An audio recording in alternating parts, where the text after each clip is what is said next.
година е едно од ветувањата што јас како градоначалник и ние како локална самоуправа го ветивме на граѓаните на Охрид и тоа ветување ќе го исполниме. Во оваа година се создадоа услови како резултат на нашите напори кои што ги имавме во изминатите неколку месеци, заедно со Министерството за транспорт и врски и со градската капетанија. Се створија услови, се создадоа услови во текот на оваа година да настане значително придвижување во изработка на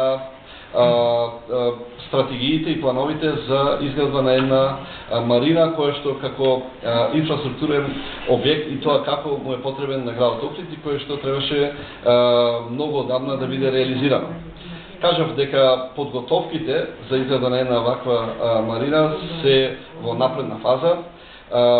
Оделени се најголем дел од финансиските средства за изградба на марината, која што ќе се финансира од страна на Министерството за транспорт и врски. Секако дека дел од таа марина ќе биде финансирана и од сопствени средства на локалната самоуправа.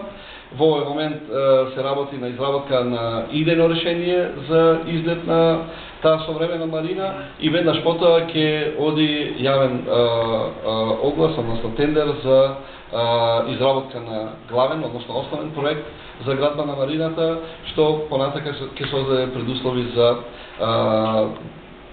почеток на реализација на изведбените работи на една ваква современа марина, која што ќе представува еден од најрепрезентативните објекти на градот и препознатливи објекти на градот Охрид.